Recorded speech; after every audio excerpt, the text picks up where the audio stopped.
ہمارا آج کا موضوع ہے کہ نماز کے بعد پڑھی جانے والی تسبیحات اور ان کی فضیلت۔ نماز کے بعد جو ہم تسبیحات کرتے ہیں اس کے بارے میں آخر میں آپ کو ڈیٹیل بتاؤں گی کہ سنت کے طریقے کے مطابق ہمیں نماز کے بعد کیا پڑھنا چاہیے۔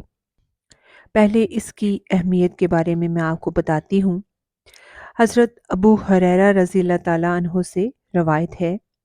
کہ فقراء مہاجرین یعنی کہ غریب مہاجرین جو تھے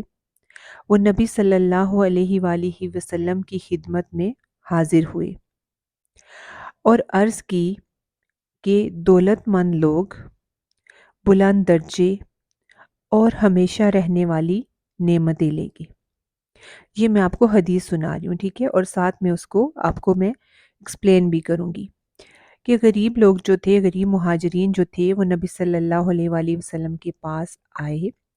اور کہا کہ جو امیر لوگ ہیں جنہیں دنیا میں اللہ نے دولت دے رکھی ہے، تو وہ دولت کی وجہ سے آگے کی زندگی میں بھی بلند درجے، مقام اور نعمتیں جیسے انہیں دنیا میں ملی ہیں ویسے انہیں آگے بھی مل جائیں گی۔ تو آپ صلی اللہ علیہ وآلہ وسلم نے پوچھا کہ وہ کیسے؟ تو انہوں نے عرض کیا کہ جیسے وہ نماز پڑھتے ہیں، یعنی کہ امیر لوگ، ہم بھی نماز پڑھتے ہیں، جیسے وہ روزے رکھتے ہیں ہم بھی رکھتے ہیں، یعنی کہ عبادات تو ہم ایک جیسی کر لیتے ہیں،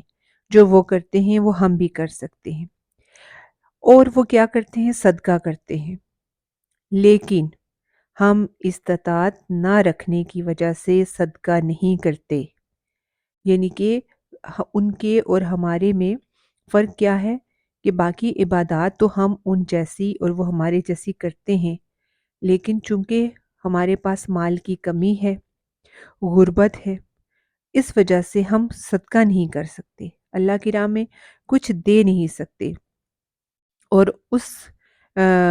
مال و دولت کی وجہ سے وہ صدقہ خیرات کرتے ہیں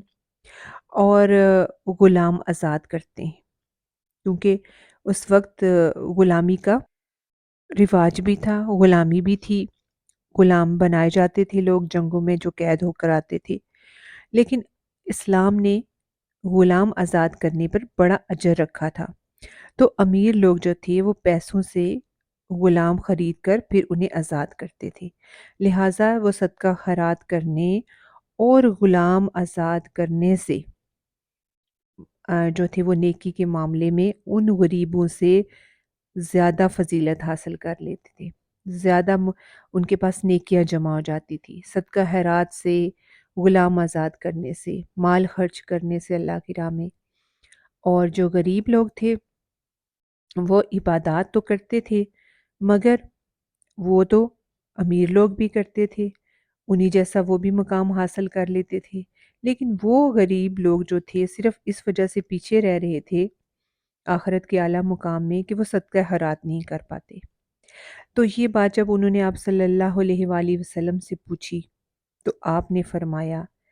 کیا میں تمہیں ایسی چیز نہ بتلاؤں کہ جس کے ذریعے سے تم اپنے سے آگے بڑھنے والوں کو پالو،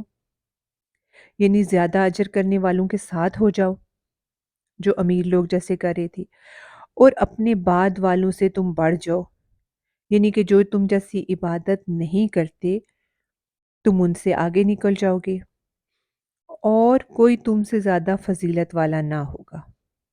یعنی یہ سب سے بڑی عزت والا عمل میں تمہیں بتاؤں گا، یہ کرنے کے بعد اور دوسری تمام عبادات اور چیزیں کرنے کے بعد تم سب میں زیادہ فضیلت حاصل کر لو گے، مگر وہی جو تمہارے جیسا یہ عمل کرے، یعنی کہ پھر اگر کوئی تمہارے جیسا عمل کرے گا تو اسے بھی یہی فضیلت حاصل ہوگی، یعنی کہ یہ عمل ایسا ہے جسے میں تمہیں بتاؤں گا تو کرنے سے تم زیادہ فضیلت والے لوگوں کے برابر ہو جاؤ گے، جو نہیں کرتے تم ان سے بڑھ جاؤ گے، اور جو تمہارے جیسا کرے گا وہ تمہارے جیسا ہو جائے گا۔ انہوں نے کہا کیوں نہیں، یعنی کہ ہم ضرور کریں گے، آپ ہمیں بتائیں۔ آپ صلی اللہ علیہ وآلہ وسلم نے فرمایا، تم ہر نماز کے بعد 33 مرتبہ سبحان اللہ،